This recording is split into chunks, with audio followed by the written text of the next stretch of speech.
നമസ്കാരം. രാവും പകലും കഷ്ടപ്പെട്ട് പഠിച്ച ആയിരക്കണക്കിന് വിദ്യാർത്ഥികളെ PSC വീണ്ടും വഞ്ചിച്ചു.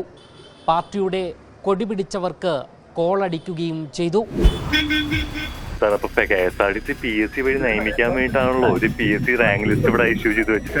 KSRTCയുടെ അവസ്ഥ പരിതാപകരമാണ്. ഗവൺമെന്റ് വായ്പ കൊടുത്തിട്ടാണ് KSRTC നിലനിന്ന് പോകുന്നത്. എന്റെ പരാതി പ്രകാരം അവസാനം ഒറ്റ കാര്യം ചോദിക്കുള്ളൂ, ഞങ്ങൾ ഈ 3000 പേര് എന്താ ചെയ്യണ്ടേ?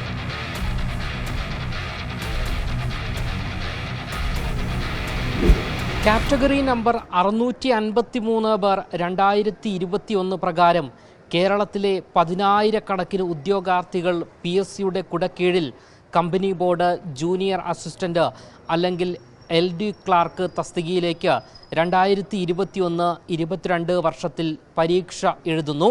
2024 റാങ്ക് ലിസ്റ്റ് പുറത്തു വന്നു.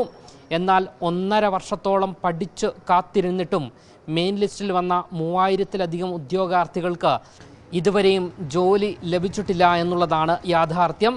KSRTCയിലേക്കും സിഡ്കോയിലേക്കുമാണ് നിയമനം എന്ന റാങ്ക് ലിസ്റ്റിൽ എടുത്തു പറഞ്ഞിട്ടും ആ ലിസ്റ്റ് ഇന്ന് വായുവിലാണ്.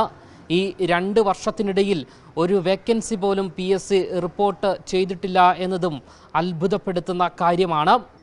എന്തുകൊണ്ട് നിയമനം നടത്തുന്നില്ല എന്ന് ഉദ്യോഗാർത്ഥികൾ വിവരാവകാശം കൊടുത്തപ്പോൾ മറുപടിയില്ല. പിന്നീട് അപ്പീൽ കൊടുത്തപ്പോൾ അറിഞ്ഞത് കൊടിയ അഴിമതിയുടെ കഥയാണ്. ജൂനിയർ അസിസ്റ്റന്റ് തസ്തികയിൽ KSRTCയിൽ നിലവിൽ 151 തസ്തികക്കാരാണ് ജോലിയിൽ കയറിപ്പറ്റിയിരിക്കുന്നത്. ഇവരെല്ലാം പാർട്ടി പിൻബലത്തിലാണ് എന്നും അറിയാൻ കഴിയുന്നു. അതേസമയം സിഡ്കോയിൽ 53 പേരാണ് LD ക്ലാർക്ക് തസ്തികയിൽ ഉള്ളത്. ഇവരെല്ലാം MLA മുതൽ മന്ത്രിമാർക്ക് ഉൾപ്പെടെ വേണ്ടപ്പെട്ടവർ. എല്ലാവരെയും തിരികെ കയറ്റി. ഇക്കഴിഞ്ഞ ദിവസം ഒരു ഉദ്യോഗാർത്ഥി മുഖ്യമന്ത്രിയുടെ ഓഫീസിൽ ഈ വിഷയം ഉന്നയിച്ച് ഫോൺ വിളിച്ചപ്പോൾ പറഞ്ഞത് കേൾക്കുക. മുഖ്യമന്ത്രിയുടെ ഓഫീസിൽ നിന്നാണ് വിളിക്കുന്നത്. ജൂനിയർ അസിസ്റ്റന്റ് തസ്തികയെ റാങ്ക് ലിസ്റ്റിനെ സംബന്ധിച്ച് മുന്നോട്ട് വിളിച്ചിരുന്നല്ലോ. KSRTCയിലെ കാര്യം പറഞ്ഞത്. KSRTCയിൽ ഇപ്പോ PSC വഴി ആരെയും എടുക്കുന്നില്ല. KSRTC PSC വഴി നിയമിക്കാൻ വേണ്ടിയിട്ടാണല്ലോ ഒരു PSC റാങ്ക് ലിസ്റ്റ് ഇവിടെ ഇഷ്യൂ ചെയ്ത് വെച്ചിരിക്കുന്നത്. അതൊക്കെ ഉണ്ട്. പക്ഷേ KSRTCയുടെ അവസ്ഥ പരിതാപകരമാണ്. അതിനിപ്പം മുന്നോട്ട് അല്ല സാർ, അപ്പൊ നമ്മൾ ഈ റാങ്ക് ലിസ്റ്റിൽ പെട്ട 3500 പേർക്ക് ഒരു ഹ്യൂമൻ റൈറ്റ്സ് ഇല്ല എന്നാണോ പറയണേ? ഗവൺമെന്റ് വായ്പ കൊടുത്തിട്ടാണ് KSRTC നിലനിന്ന് പോകുന്നത്. സാർ അതെനിക്ക് മനസ്സിലായി. ലാഭകരമാക്കി എടുക്കാൻ വേണ്ടിയാണ് ഇപ്പൊ ശ്രമിക്കുന്നത്. പക്ഷെ ഒറ്റ കാര്യം ചോദിക്കുന്നത്, അപ്പൊ KSRTCക്ക് വേണ്ടി ലിസ്റ്റ് KSRTCക്ക് വേണ്ടി മാത്രമല്ലല്ലോ, കമ്പനി ബോർഡ് കോർപ്പറേഷൻ KSRTC എന്ന് മാത്രമാണ് മെൻഷൻ ചെയ്തിരിക്കുന്നത്. ബാക്കിയെല്ലാം മറ്റ് കമ്പനി ബോർഡ് കോർപ്പറേഷൻ എന്ന് മാത്രം എഴുതി വെച്ചിട്ടേ ഉള്ളൂ. KSRTC എന്നാണ് ഭീമമായിട്ടുള്ള ഒരു വേക്കൻസി ലിസ്റ്റിലേക്ക് വരാറുള്ളത്. അങ്ങനെ ഇപ്പം ഇനി അങ്ങനെ, കാരണം ഒരു കേന്ദ്ര സ്റ്റഡി വന്നു. ആ സ്റ്റഡിയുടെ റിപ്പോർട്ടിന്റെ അടിസ്ഥാനത്തിൽ മറ്റ് സംസ്ഥാനങ്ങളെക്കാൾ അധികമാണ് ഇവിടെ ജീവനക്കാരുടെ എണ്ണം. അതുകൊണ്ട് എന്തെങ്കിലും മറ്റ് ധനസഹായങ്ങളും കാര്യങ്ങളും വീണ്ടും കിട്ടണമെന്നുണ്ടെങ്കിൽ കുറയ്ക്കേണ്ടി വരുമെന്ന് പറഞ്ഞിരിക്കുകയാണ്. എടുക്കുന്നതെല്ലാം സ്വിഫ്റ്റിന് വേണ്ടി എടുക്കുന്നത്. വേറെ കമ്പനി രൂപീകരിച്ചല്ലോ. അല്ല, ഇതേ പോസ്റ്റ് ജൂനിയർ അസിസ്റ്റന്റ് എന്ന് പറഞ്ഞ പോസ്റ്റിലാണ് താൽക്കാലികക്കാർ അവിടെ ഇരിക്കുന്നത്. അത് താൽക്കാലികമായിട്ട് എടുത്ത് മാത്രമേ എടുക്കുന്നുള്ളൂ സാർ. അത് നമ്മൾ RTI വെച്ചപ്പോ 7 കൊല്ലവും 8 കൊല്ലമായിട്ട് ഇതേ പോസ്റ്റ് താൽക്കാലികക്കാർ ഇരിക്കുമ്പോ 8 കൊല്ലമായിട്ട് അത് താൽക്കാലികമായിട്ട് എടുക്കാന്ന് പറഞ്ഞു കഴിഞ്ഞാൽ അതെങ്ങനെയാ സാർ ശരിയാവുന്നത്? ബോർഡും കോർപ്പറേഷൻ ആകുമ്പോ മറ്റു വകുപ്പുകൾ പോലെ നമുക്ക് അല്ലല്ല, നമുക്കിപ്പോ PSCയുടെ നമ്മുടെ കോൺസ്റ്റിറ്റ്യൂഷന്റെ 392 വകുപ്പ് പ്രകാരമാണ് PSC പക്ഷെ ഒരു ബോർഡ് കോർപ്പറേഷൻ ആകുമ്പോ അതിന് വേറൊരു MOU കൂടെ സൈൻ ചെയ്തിട്ടാണ് ആ രീതി ചെയ്യുന്നത്. സ്വതന്ത്രമായിട്ട് ചില ബോർഡുകൾക്ക് തീരുമാനങ്ങൾ എടുക്കാൻ പറ്റും. അല്ല സാർ, ഞാൻ ഒരു കാര്യം കൂടെ ചോദിച്ചോട്ടെ. നമ്മളിപ്പോ RTI വെച്ച സമയത്ത് ബോർഡിന്റെ ഭാഗത്തുനിന്ന് ഈ ഒരു പോസ്റ്റ് അബോളിഷ് ചെയ്യാൻ വേണ്ടി യാതൊരുവിധ കാര്യം മുന്നോട്ട് വെച്ചിട്ടില്ല. ഇപ്പൊ PSC വിളിച്ചിട്ടുള്ളതും അതിന്റെ ഒരു അടിസ്ഥാനത്തിൽ പരമായിട്ടാണ് ഈ PSC വിളിച്ചിട്ടുള്ളത്. ഞാൻ പറഞ്ഞ ഈ 3500 ബോർഡുകൾ എപ്പോഴും വേണമെങ്കിലും തീരുമാനങ്ങളും മാറി മറിഞ്ഞും വരും. അതിന്റെ ഓരോ വർഷത്തിലുള്ള പ്രവർത്തന ലാഭത്തിന്റെ അടിസ്ഥാനത്തിൽ. പക്ഷെ അങ്ങനെ മാറാൻ പാടില്ല എന്നാണല്ലോ ഈ അടുത്ത് കഴിഞ്ഞ മുമ്പത്തെ ആഴ്ച വന്ന ഹോണറബിൾ ഹൈക്കോർട്ടിന്റെ വേർഡിക്ട്. ആണെങ്കിലും അത് എന്തെല്ലാം ഉണ്ടെങ്കിലും ബോർഡിന് അവരുടെ സാമ്പത്തിക സ്ഥിതിക്ക് അപ്പുറം തീരുമാനിക്കാൻ കഴിയില്ലല്ലോ. അതാണ് പ്രശ്നം. അപ്പോഴെല്ലാം സർക്കാർ ധനസഹായങ്ങൾ കൊടുത്ത് എന്തെങ്കിലും ചെയ്യാൻ പറ്റുമെന്ന് നോക്കുന്നത്. ഈ കേസിലും സർക്കാർ എന്തെങ്കിലും ചെയ്യാൻ പറ്റുമോ എന്നുള്ളത് സർക്കാർ പരിശോധിച്ചു വരികയാണ്. നോക്കട്ടെ. KSRTCയെ രക്ഷപ്പെടുത്തി എടുക്കണം എന്നുള്ളതാണ് സർക്കാരിന്റെ ആഗ്രഹം. നമ്മൾ പറയുന്നത് നമ്മുടെ ഒരു പാർട്ടാണ്. കാരണം ഇപ്പൊ ലിസ്റ്റ് തീരാണ്ട് ഒരു കൊല്ലം കൂടെ സമയമുള്ളൂ. ഈ ഒരു കൊല്ലം നിങ്ങൾ അത് തന്നെ ഈ മറ്റ് ഇനിയിപ്പം PSC വഴി അവർക്ക് എടുക്കാൻ ജൂനിയർ അസിസ്റ്റന്റ് തസ്തികകൾ വേണ്ട എന്നുള്ളതാണ്. പിന്നെ ഡ്രൈവർ കണ്ടക്ടർ ആണെങ്കിൽ അവര് താൽക്കാലിക തസ്തികകളിൽ ഒരുപാട് ആൾക്കാരെ വേണമെന്ന് പറയുന്നു. സാർ പറഞ്ഞ പോയിന്റ് എനിക്ക് മനസ്സിലായി. സാർ ഞാനൊന്ന് പറഞ്ഞോട്ടെ, ഞാൻ ഒറ്റ പോയിന്റ് പറഞ്ഞോട്ടെ. കാരണം PSC KSRTCയുടെ അനുമതി കൂടിയിട്ടാണ് ഇപ്പൊ 3500 പേരോളം അടങ്ങുന്ന ലിസ്റ്റ് പുറത്തുവിട്ടിരിക്കുന്നത്. അപ്പൊ ഞാൻ ചോദിച്ച ഒറ്റ കാര്യമുള്ളൂ സാർ, ഈ 3500 പേർക്കും യാതൊരുവിധ ഹ്യൂമൻ റൈറ്റ്സും ഇല്ലാന്നാണോ പറയുന്നത്? അല്ല, അതുകൊണ്ടാ പറഞ്ഞത്. ഓരോ സമയത്തും PSCയിലേക്ക് നമ്മൾ പ്രഷർ ചെയ്യും ഗവൺമെന്റ്. നിങ്ങൾക്കുള്ള വേക്കൻസി എല്ലാം റിപ്പോർട്ട് ചെയ്യുമെന്ന് പറയുമ്പോൾ വിവിധ വകുപ്പുകളും ഇതുപോലുള്ളവരൊക്കെ അപ്പോഴുള്ള വേക്കൻസി റിപ്പോർട്ട് ചെയ്യും. പിന്നെ PSC പരീക്ഷ നടത്തി ഇതെല്ലാം കഴിഞ്ഞ് വരുമ്പോഴത്തേക്ക് ചിലപ്പോൾ 1 വർഷമോ 2 വർഷമോ ഒക്കെ. ഇപ്പൊ നിങ്ങളുടെ ഈ ലിസ്റ്റ് തന്നെ 2021 നോട്ടിഫൈ ചെയ്തതാണ്. അതിനുശേഷമാണ് ഈ സ്റ്റഡിയും കാര്യങ്ങളും എല്ലാം വന്നതും മറ്റു കാര്യങ്ങളെല്ലാം വന്നത്. അല്ല സർ, സ്റ്റഡി വന്നിട്ടുള്ളത് നമ്മുടെ 2021-ലല്ല. സ്റ്റഡി വന്നിട്ടുള്ളത് 2016-ലാണ്. അല്ല, അത് സുശീൽ സ്റ്റഡിയുമായിട്ട് ബന്ധപ്പെട്ടല്ലേ? അതെ. പിന്നെ അതിനുശേഷം യാതൊരു സ്റ്റഡിയും വന്നിട്ടില്ലല്ലോ. ഈ ഒരു പാറ്റേൺ സ്റ്റഡി 2016-ലാണ് രൂപീകരിച്ചിട്ടുള്ളത്. വർഷം ഇപ്പൊ 2026, 10 വർഷമായി. അത് കഴിഞ്ഞിട്ട് ഇതിനെ ഈ രീതിയിലൊക്കെ ഒരു തീരുമാനങ്ങളൊക്കെ ആക്കി വരുന്നത് എപ്പോഴാണ്? പിന്നെ ഞാൻ പറഞ്ഞല്ലോ, സർക്കാർ ആലോചിക്കുന്നുണ്ട് എന്തെങ്കിലും തരത്തിൽ ഇതിനെ ഒരു സംവിധാനത്തിലേക്ക് കൊണ്ടുവരാൻ പറ്റുമോ എന്ന് ആലോചിക്കുന്നുണ്ട്. ഒപ്പം തന്നെ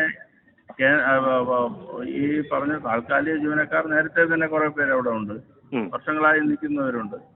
അവര് സ്ഥിരപ്പെടുത്തണമെന്ന് വേറൊരു ഭാഗം സർക്കാരിന് ആവശ്യപ്പെട്ടിട്ടുണ്ട്. അങ്ങനെയുള്ള കാര്യങ്ങളും ഉണ്ട്. അല്ല സാർ, ഞാനിപ്പോ വളരെ ജെന്യൂനായിട്ട് ബഹുമാനാർത്ഥം ഞാൻ പറയാണ്. കാരണം നമ്മളിപ്പോ ലിസ്റ്റിൽ വന്നവർക്കാണോ നമ്മൾ മുൻഗണന കൊടുക്കണത് താൽക്കാലികർക്കാണോ? ഇത്രയും പഠിച്ച് പ്രിലിമിനറി മെയിൻസും പഠിച്ച് നമ്മൾ ഇത്രയും സർക്കാരിന്റെ മുന്നിൽ വരുമ്പോ ഇത് രണ്ടുപേർക്കും അതിൻ്റെതായ പരിഗണനകൾ കൊടുക്കേണ്ടി വരും.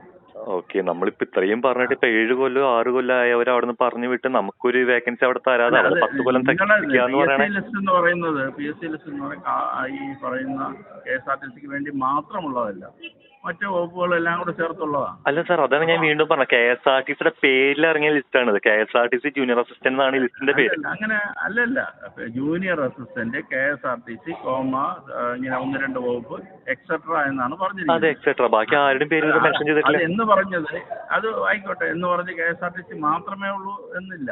KSRTC ഉൾപ്പെടെയുള്ള ബോർഡ് കോർപ്പറേഷനുകൾ ഉൾപ്പെടെ നിരവധി കോർപ്പറേഷനുകളും ബോർഡുകളും ഉണ്ട്. അതെല്ലാം ഇതിനകത്ത് വരും.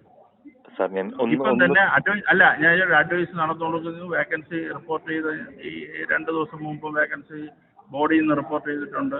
ക്ഷേമനിധി ബോർഡുകളിൽ നിന്നിട്ട് വന്നിട്ടുണ്ട്. സാർ, ഈ ക്ഷേമനിധി ബോർഡ് എന്ന് പറയുന്ന വളരെ തുച്ഛമായിട്ടുള്ള വേക്കൻസിയാണ് നമുക്ക് വരുന്നത്. ആ തുച്ഛമായ വേക്കൻസിക്ക് വേണ്ടി 3000 പേരുടെ ലിസ്റ്റ് ഇടുക എന്ന് പറയുന്നത് ഒരിക്കലും നമുക്ക് അങ്ങനെയല്ല. ലിസ്റ്റ് ഇടുന്നത് മൊത്തത്തിൽ ഒരു വേക്കൻസിക്ക് വേണ്ടി ഇതുപോലുള്ള തസ്തികൾക്ക് 3-4 പേരുടെ PSC ചെയ്യുന്നതാണ്. ഇനിയിപ്പോ സാർ എല്ലാ ബോർഡും ഒറ്റ മിനിറ്റ് എല്ലാ ബോർഡുകളുടെ സാർ ഒറ്റ കാര്യം കൂടെ പറഞ്ഞോട്ടെ സാർ. എല്ലാ ബോർഡുകളുടെ പേരെടുത്ത് പറഞ്ഞതുകൊണ്ട് ഞാൻ പറയാണ്. ഇപ്പൊ KSRTC ലിസ്റ്റ് നമ്മുടെ കയ്യിലുണ്ട്. സിഡ്കോ ഇതിനകത്തുള്ള ലിസ്റ്റാണ്. ബാംബു കോർപ്പറേഷൻ, യുണൈറ്റഡ്, ഇതൊക്കെ ഇതിനകത്തുള്ള ബോർഡുകളാണ്. പക്ഷെ ഇതിനൊന്നും വേക്കൻസി വരുന്നില്ല. വേക്കൻസികൾ ഇല്ലാത്തതുകൊണ്ടാണ്. അല്ല, വേക്കൻസി ഉണ്ട്. RTI വെച്ച് ഇതിനൊക്കെ തെളിവ് നമ്മുടെ കയ്യിലുണ്ട്. വേക്കൻസി ഉണ്ട്. സാമ്പത്തിക പ്രതിസന്ധി എന്ന് പറഞ്ഞിട്ടാണ് ഈ വേക്കൻസി നമുക്ക് തരാതിരിക്കുന്നത്. പക്ഷെ താൽക്കാലികക്കാരുണ്ട് താനും. അതുകൊണ്ട് താൽക്കാലികരാകുമ്പോ PSCക്ക് വരുന്ന ആളുടെ അത്രയും ശമ്പളം കൊടുക്കേണ്ടി വരും ഇല്ലല്ലോ. അപ്പൊ അതുകൊണ്ടാണ് സാമ്പത്തിക പ്രധാനപ്പെട്ട ഒരു ഘടകമാണ്. ഈ സ്ഥാപനങ്ങൾ മുന്നോട്ട് പോകണമെന്നുണ്ടെങ്കിൽ സാമ്പത്തികമായിട്ട് വേണം. നമുക്ക് ലക്ഷക്കണക്കിന് കോടി രൂപയാണ് കേന്ദ്രത്തിൽ നടക്കുന്ന നമുക്ക് കിട്ടാനുള്ളത്. അപ്പോൾ സംസ്ഥാനത്തിന്റെ മൊത്തം സാമ്പത്തിക സ്ഥിതിയും ആ അവസ്ഥയിലുണ്ട്. ഈ വകുപ്പുകൾക്കെല്ലാം ധനസഹായവും വായ്പകളും കൊടുത്തിട്ടാണ് ഇത്തരത്തിൽ ബോർഡ് കോർപ്പറേഷനുകളെല്ലാം നിലനിർത്തിപ്പോരുന്നത്. അപ്പൊ അങ്ങനെയുള്ള എന്റെ പരാതി പ്രകാരം അവസാനം ഒറ്റ കാര്യം ചോദിക്കുന്നു. ഞങ്ങൾ ഈ 3000 പേര് എന്താ ചെയ്യണ്ടേ? അതും കൂടെ ഒന്ന് പറഞ്ഞു. നിങ്ങൾ 3000 പേര് മാത്രമല്ല, ഇതുപോലെ വിവിധ വകുപ്പുകളിലൊക്കെ ജോലി ചെയ്യുന്നവരും റാങ്ക് ലിസ്റ്റിൽ പെട്ടവരും നിരവധി പേരുണ്ട്. ഇവർക്കെല്ലാം ജോലി കിട്ടണമെന്നുള്ളത് തന്നെയാണ് നമ്മളെ ആഗ്രഹം. അതിന് സർക്കാരിന് എന്തെല്ലാം ചെയ്യാൻ പറ്റും ആ രീതിയിൽ അത് നിയമപരമായി നോക്കി ചെയ്യാൻ പറ്റുന്ന രീതിയിൽ ചെയ്യാം. അതാണ് പറഞ്ഞത്. സാറിന്റെ പേരെങ്ങനെയായിരുന്നു? എൻ്റെ പേര് അൻവർ എന്നാണ്. അൻവർ സാർ തസ്തിക ഏതായിരുന്നു അവിടെ? ഞാൻ സെൻട്രൽ ഓഫീസറാണ്, ഈ സെൻട്രലിന്റെ ഓഫീസറാണ്. ഓഫീസറാണല്ലേ? Okay sir. സാറിന് അറിയണ്ടോ എത്ര കഷ്ടപ്പെട്ടാണ് PSC എഴുതി ഇവിടെ കയറി വരുന്നതെന്നും ഓരോ കാര്യങ്ങൾ? ദിവസവും PSC റാങ്ക് ഹോൾഡേഴ്സിന്റെ അടുത്ത് തന്നെയാണ് ഈ സംസാരിച്ചുകൊണ്ടിരിക്കുന്നത്. ഒരു PSC റാങ്ക് ഹോൾഡർ നമ്മൾ മനസ്സിലാക്കേണ്ടത്, നമ്മൾ ഒന്നിലധികം തസ്തികകൾക്ക് അപേക്ഷിക്കുമല്ലോ, ഒന്നിലധികം പരീക്ഷകൾ എഴുതും. അപ്പോൾ ഒരു റാങ്ക് ലിസ്റ്റ് വന്നു അതിൽ നിന്ന് മാത്രം തന്നെ നിയമനം കിട്ടണമെന്ന് വെച്ചാൽ പലപ്പോഴും നടക്കണമെന്നില്ല. അതുകൊണ്ടാണ് ഞാൻ നേരത്തെ പറഞ്ഞത്, PSC റാങ്ക് ലിസ്റ്റ് ഇടുന്നത് വലിയ റാങ്ക് ലിസ്റ്റുകളായിരിക്കും PSC തയ്യാറാക്കുന്നത്. അത്രയും വേക്കൻസികൾ ഉണ്ടായിട്ടല്ല യഥാർത്ഥത്തിൽ PSC ഇത്രയും വലിയ റാങ്ക് ലിസ്റ്റ് ഇടുന്നത്. അത് അവർ കുറേ ആൻറ്റിസിപ്പേറ്റ് ചെയ്തും കൂടെ ഇടുന്നത്. അപ്പോൾ അത് സർക്കാർ പലപ്പോഴും പറഞ്ഞിട്ടുണ്ട്, ഇങ്ങനെയുള്ള വലിയ റാങ്ക് ലിസ്റ്റുകൾ ഇടുമ്പോൾ അതിൻ്റേതായ ബുദ്ധിമുട്ടുകൾ ഉണ്ടാകുന്നുണ്ട്, ലിമിറ്റ് ചെയ്യണമെന്ന് പറഞ്ഞിട്ടും PSC അവർ ഒരു ഭരണഘടനാ സ്ഥാപനമാണല്ലോ, അവർക്കൊരു കണക്കും കാര്യങ്ങളും ഉണ്ട്. അതിൻ്റെ അടിസ്ഥാനത്തിൽ അവർ ചെയ്തു. സാർ, അപ്പോൾ ഹോണറബിൾ ഹൈക്കോർട്ടിന്റെ ഒരു വേർഡിക്റ്റ് വന്നാലും നമുക്ക് യൂസ്ഫുൾ ആവില്ല എന്ന രീതിക്കാണ് സാർ പറയണേ? അല്ലെ, ഈ ഹൈക്കോർട്ട് പറഞ്ഞു കഴിഞ്ഞാൽ അതിനനുസരിച്ച് അത് ആർക്കാണോ ഹൈക്കോർട്ട് ഡയറക്ഷൻ കൊടുക്കുന്നത് അവരത് അനുസരിക്കേണ്ടി വരും, അല്ലെങ്കിൽ അവർ അതിന്റെ നിയമപരമായ കാര്യങ്ങൾ പരിശോധിക്കണം. അത് കോടതി വിധി വരുമ്പോൾ ആർക്കാണോ അതിന്റെ ഡയറക്ഷൻ അതിനകത്തുണ്ടാവല്ലോ, ആരാണ് അത് ചെയ്യേണ്ടതെന്ന്. അത് കോടതി വിധി വരുന്നത് വേറെ പാർട്ടാണ്. കോടതി വിധിയുടെ കാര്യമില്ല. ഞാൻ സർക്കാർ നയപരമായും സാമ്പത്തികമായിട്ട് ഇതുപോലുള്ള കാര്യങ്ങൾ ആലോചിക്കുന്ന ചില കാര്യങ്ങളുണ്ട്. ഇപ്പം നമുക്ക് മറ്റന്നാൾ ബഡ്ജറ്റ് ഉണ്ട്, അപ്പോഴത്തേക്ക് കുറേ പ്രഖ്യാപനങ്ങളൊക്കെ നമുക്ക് പ്രതീക്ഷിക്കാം. അത്തരത്തിൽ ഏതെങ്കിലും അതിന് ഈ KSRTCയെ സഹായിക്കുന്ന തരത്തിൽ എന്തെങ്കിലും നിലപാടുകളുണ്ടെങ്കിൽ കുറച്ചുകൂടി അതിൽ മാറ്റങ്ങൾ വരും. അതുപോലെ ഓരോ ബോർഡ് കോർപ്പറേഷനുകൾക്കും ക്ഷേമനിധികൾക്കും എല്ലാം ഇതിൻ്റെതായ എന്തെങ്കിലുമൊക്കെ മാറ്റങ്ങൾ ഉണ്ടാവും. നമുക്ക് നോക്കാം, എന്താ പ്രതീക്ഷിക്കാം, എന്താണ് നോക്കട്ടെ. Okay sir, thank you for your time. എന്തായാലും മുഖ്യമന്ത്രിക്ക് ഉൾപ്പെടെ ഉദ്യോഗാർത്ഥികൾ പരാതി നൽകിയപ്പോൾ മറുപടി ഇങ്ങനെ: സർക്കാരിൻ്റെ സാമ്പത്തിക സ്ഥിതി മോശമാണ്, അതുകൊണ്ട് ഈ വേക്കൻസി റിപ്പോർട്ട് ചെയ്തു തരാൻ സാധിക്കില്ല. ഹൈക്കോടതിയുടെ ഉത്തരവ് പ്രകാരം റാങ്ക് ലിസ്റ്റ് നിലവിൽ ഉള്ളപ്പോൾ ഒരു കാരണവശാലും താൽക്കാലികക്കാരെ നിയമിക്കരുത് എന്നാണ്. ഇവയെല്ലാം കാറ്റിൽ പറത്തിക്കൊണ്ടാണ് ഇഷ്ടക്കാരെ KSRTCയും സിഡ്കോയിലും തിരികെ കയറ്റിയിരിക്കുന്നത്. അതേസമയം വനിതാ ഉദ്യോഗാർത്ഥികൾ ഈ വിഷയം ഉന്നയിച്ച് മന്ത്രി ഗണേഷ് കുമാറിനെ കാണാൻ പോയപ്പോൾ കരയിപ്പിച്ചു വിട്ടു എന്നും ഉദ്യോഗാർത്ഥികൾ പറഞ്ഞു. എന്തായാലും ഈ ലിസ്റ്റിൻ്റെ കാലാവധി തീരാൻ ഇനി 1 വർഷം കൂടി മാത്രമാണ് ഉള്ളത്. തിരികെ കയറ്റിയവരെ പുകച്ച് പുറത്ത് ചാടിക്കാതിരുന്നാൽ കേരളത്തിലെ യുവാക്കൾ കൂട്ടത്തോടെ പുറം രാജ്യങ്ങളിലേക്ക് ചേക്കേറുമെന്ന് ഉറപ്പു തന്നെയാണ്. ക്യാമറമാൻ അഖിൽ അശോകിനൊപ്പം അമൽ രുദ്ര, മറുനാടൻ മലയാളി, തിരുവനന്തപുരം.